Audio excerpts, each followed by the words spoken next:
Hello ನನ್ನ ಕುಟುಂಬದವರೇ, ಹೇಗಿದ್ರೆಲ್ಲರೂ?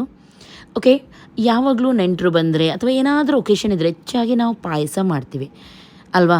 Same ಮಾಡಿ ಮಾಡಿ ನಮಗೆ ಬೋರ್ ಆಗಿರುತ್ತೆ. ಒಮ್ಮೆ ನೀವು ಈ ರೀತಿ ಟ್ರೈ ಮಾಡಿ, ನಿಜವಾಗ್ಲೂ ಎಲ್ಲರೂ ಕೂಡ ಇಷ್ಟಪಡ್ತಾರೆ. ಸ್ವಲ್ಪ ಡಿಫ್ರೆಂಟಾಗಿ ಬರುತ್ತೆ ಇದು. ಓಕೆ, ಇದಕ್ಕೆ ಇವಾಗ ಏನೆಲ್ಲ ಬೇಕು ನೋಡ್ಕೊಳ್ಳೋಣ. ಇಲ್ಲಿ ನಾನು 3/4 ಕಪ್ಪಷ್ಟು ಸಾಗು, ಸಣ್ಣ ಸಾಗು ಕೂಡ ಆಗುತ್ತೆ, ದೊಡ್ಡ ಸಾಗು ಕೂಡ ಆಗುತ್ತೆ, ಸಬ್ಬಕ್ಕಿ ಅಂತ ಹೇಳ್ತೀವಿ ನೋಡಿ ಅದು. ಓಕೆ ನೋಡಿ, ಇಲ್ಲಿ ನಾನು ತೊಗೊಂಡಿದ್ದೀನಿ. ಇವಾಗ ಇದಕ್ಕೆ ನೆನೆ ಹಾಕಲಿಕ್ಕೆಲ್ಲ ಏನು ಕೂಡ ಇಲ್ಲ, ನೀರನ್ನು ಸೇರಿಸಿ ಡೈರೆಕ್ಟಾಗಿ ನಾವು ಇದನ್ನು ಬೇಯಲಿಕ್ಕೆ ಇಡೋಣ. ಮಧ್ಯ ಮಧ್ಯದಲ್ಲಿ ಚೆನ್ನಾಗಿ ಇದನ್ನು ಮಿಕ್ಸ್ ಮಾಡ್ತಾ ಇರಿ, ಇಲ್ಲದ್ರೆ ತಳತಾಗುತ್ತೆ. ಇನ್ನೊಂದು ಸೈಡಲ್ಲಿ ಸ್ವಲ್ಪ ಗೋಡಂಬಿ ಹಾಗೂ ಬಾದಾಮ್ ಎರಡನ್ನು ಕೂಡ ನಾನು ಸ್ವಲ್ಪ ಬಿಸಿ ನೀರಲ್ಲಿ ನೆನೆ ಹಾಕ್ತಾ ಇದ್ದೀನಿ. ಓಕೆ, ಇಲ್ಲಿ ನೋಡಿ ಮಧ್ಯದಲ್ಲಿ ಇದನ್ನು ಈ ರೀತಿ ತಿರುಗಾಡಿಸ್ತಾನೆ ಇರಿ. ನಾನು ಹೇಳಿದಾಗೆ ತಳತಾಗುತ್ತೆ. ಫುಲ್ ಟ್ರಾನ್ಸ್ಪರೆಂಟ್ ಕಲರ್ ಬರಬೇಕು, ಒಳ್ಳೆ ರೀತಿ ಬೇಯಬೇಕಿದು. ಓಕೆ, ಒಂದು ಬಾಣಲಿ ತಗೊಳ್ಳಿ, ಅದರಲ್ಲಿ ಸ್ವಲ್ಪ ತುಪ್ಪವನ್ನು ಹಾಕಿ. ಆ ತುಪ್ಪಕ್ಕೆ ಫಸ್ಟ್ ನಾನಿಲ್ಲಿ ಸ್ವಲ್ಪ ಗೋಡಂಬಿಯನ್ನು ಫ್ರೈ ಮಾಡ್ತಾ ಇದ್ದೀನಿ.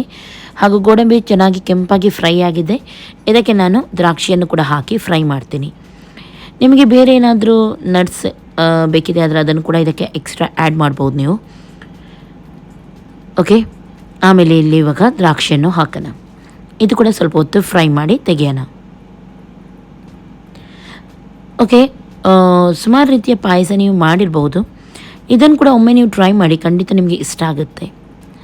ಇಲ್ಲಿ ಇವಾಗ ಅದೇ ತುಪ್ಪಕ್ಕೆ ನಾನು ವರ್ಮಿಸಲಿ ಹಾಕ್ತಾ ಇದ್ದೀನಿ. ಯಾವುದು ಕೂಡ ನೀವು ಬ್ರ್ಯಾಂಡ್ ಯೂಸ್ ಮಾಡ್ಬೋದು. ಅಂದರೆ ಶಾವಿಗೆ ಇರುತ್ತೆ ನೋಡಿ ಪಾಯಸ ಮಾಡೋದು, ಅದು ಸ್ವಲ್ಪ ಅದನ್ನು ತುಪ್ಪದಲ್ಲಿ ಫ್ರೈ ಮಾಡಿ ನಾನು ತೆಗಿತಾ ಇದ್ದೀನಿ. ಫ್ರೈ ಮಾಡಿದ್ದು ಕೂಡ ಸಿಗುತ್ತೆ, ಅದಿದ್ರೆ ನೀವು ಎಕ್ಸ್ಟ್ರಾ ಇಲ್ಲಿ ಫ್ರೈ ಮಾಡಬೇಕಂತ ಇಲ್ಲ. ಇವಾಗ ಸ್ವಲ್ಪ ತುಪ್ಪವನ್ನು ಹಾಕಿದ್ದೀನಿ. ತುಪ್ಪವನ್ನು ಹಾಕಿ ಇದಕ್ಕೆ ಒಂದು ನೀರುಳ್ಳಿ ಸಣ್ಣ ಸಣ್ಣದಾಗಿ ಹೆಚ್ಚಿ ತುಂಬ ಕಲರ್ ಚೇಂಜ್ ಆಗುವವರೆಗೂ ಇದನ್ನು ನಾವು ಫ್ರೈ ಮಾಡಲಿಕ್ಕೆ ಉಂಟು. ನೋಡಿ, ಈ ರೀತಿ ಕೆಂಪಾಗಬೇಕು ಕಲರ್. ಫ್ರೈ ಮಾಡಿ ಅದನ್ನು ಸಪ್ರೇಟಾಗಿ ತೆಗೆಯೋಣ. ಹಾಗೂ ಅದೇ ಪಾತ್ರೆಗೆ ಇಲ್ಲಿ ನಾನು ದಪ್ಪ ಹಾಲು, ಟೋನ್ಡ್ ಮಿಲ್ಕ್ ಅಂತ ಹೇಳ್ತೀವಿ ನೋಡಿ, ಅದನ್ನು ಯೂಸ್ ಮಾಡ್ತಾ ಇದ್ದೀನಿ. ನೀವು ನಾರ್ಮಲ್ ಮಿಲ್ಕ್ ಕೂಡ ಯೂಸ್ ಮಾಡ್ಬೋದು. 1 ಲೀಟರಷ್ಟು ಹಾಕಿದ್ದೀನಿ. ಹಾಲು ಇಲ್ಲಿ ಲೈಟಾಗಿ ಕುದಿ ಬಂದಿದ್ದೆ. 1 ಕಪ್ಪಷ್ಟು, ದೊಡ್ಡ ಕಪ್ಪಲ್ಲಿ 1 ಕಪ್ಪಷ್ಟು ಸಕ್ಕರೆಯನ್ನು ಹಾಕ್ತಾ ಇದ್ದೀನಿ. ನಾನಿಲ್ಲಿ ಸ್ವಲ್ಪ ಅಷ್ಟೊಂದು ಸಿಹಿ ಮಾಡ್ತಾ ಇಲ್ಲ. ಅಂದರೆ ನಿಮಗೆ ಸಿಹಿ ಸ್ವಲ್ಪ ಜಾಸ್ತಿ ಇಷ್ಟ ಇದ್ದರೆ ಸ್ವಲ್ಪ ನೀವು ಸಿಹಿ ಆ್ಯಡ್ ಮಾಡ್ಬೋದು. ಸಕ್ಕರೆ ಸ್ವಲ್ಪ ಕರಗಿದ್ದೆ. ನಾನಿದಕ್ಕೆ ಫ್ರೈ ಮಾಡಿದ ಶಾವಿಗೆ ಇತ್ತು ನೋಡಿ, ಅದನ್ನು ಹಾಕ್ತಾ ಇದ್ದೀನಿ. ಇಲ್ಲಿ ಹಾಲು ದಪ್ಪ ಮಾಡಲಿಕ್ಕೆಲ್ಲ ಏನು ಕೂಡ ಇಲ್ಲ, ಡೈರೆಕ್ಟಾಗಿ ನಾವು ಮಾಡ್ತಾನೆ ಹೋಗಲಿಕ್ಕೆ, ಒಂದರ ನಂತರ ಒಂದು ಹಾಕ್ತಾನೆ ಹೋಗಲಿಕ್ಕೆ ಅಷ್ಟೇ.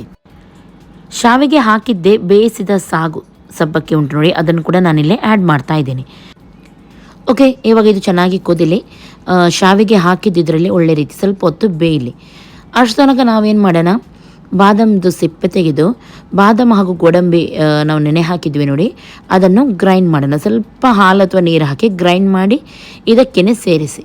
ಇಲ್ಲಿ ಇವಾಗ ಶಾವಿಗೆ ಕೂಡ ಬೆಂದಿದೆ, ತುಂಬ ಓವರಾಗಿ ಬೇಯಲಿಕ್ಕಿಲ್ಲ ಶಾವಿಗೆ.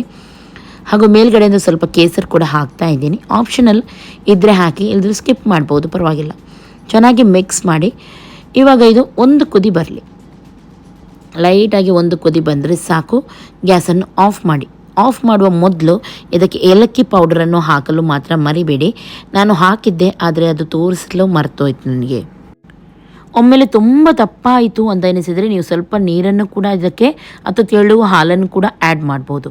ಇವಾಗ ಲೈಟಾಗಿ ಕುದಿ ಬಂದಿದ್ದೆ, ಗ್ಯಾಸನ್ನು ಆಫ್ ಮಾಡಿ ಆಮೇಲೆ ಗೋಡಂಬಿ ಅದನ್ನೆಲ್ಲ ನಾನು ಇದಕ್ಕೆ ಸೇರಿಸಿದ್ದೀನಿ. ಚೆನ್ನಾಗಿ ಇವಾಗ ಮಿಕ್ಸ್ ಮಾಡಿ. ಇವಾಗ ಇದು ರೆಡಿಯಾಗಿದೆ. ತುಂಬ ಒಳ್ಳೆ ಫ್ಲೇವರಲ್ಲಿ ಬರುತ್ತೆ ಹಾಗೂ ತುಂಬ ಟೇಸ್ಟಿಯಾಗಿರುತ್ತೆ. ಜಸ್ಟ್ ನೀವು ಒಮ್ಮೆ ಇದನ್ನು ಟ್ರೈ ಮಾಡಿ ನೋಡಿ. ಇವತ್ತಿನ ಈ ರೆಸಿಪಿ ನಿಮಗೆ ಇಷ್ಟ ಆಗಿರ್ಬೋದು ಅಂತ ಎನಿಸ್ತೀನಿ. ಒಮ್ಮೆಲೆ ಸಕ್ಕರೆ ಕಮ್ಮಿ ಅಂತ ಎನಿಸಿದರೆ ಸಕ್ಕರೆಯನ್ನು ನೀವು ನೋಡಿಕೊಂಡು ಆ್ಯಡ್ ಮಾಡಿ. ಓಕೆ, ಇಷ್ಟ ಆಯ್ತು ಅಂತಂದರೆ ಒಂದು ಲೈಕ್ ಮಾಡಿ, ನಿಮ್ಮ ಫ್ರೆಂಡ್ಸ್ ಜೊತೆ ಎಲ್ಲರ ಜೊತೆ ಶೇರ್ ಮಾಡಿ. ಎಲ್ಲರಿಗೂ ಟೇಕ್ ಕೇರ್, ಬಾಯ್ ಬಾಯ್.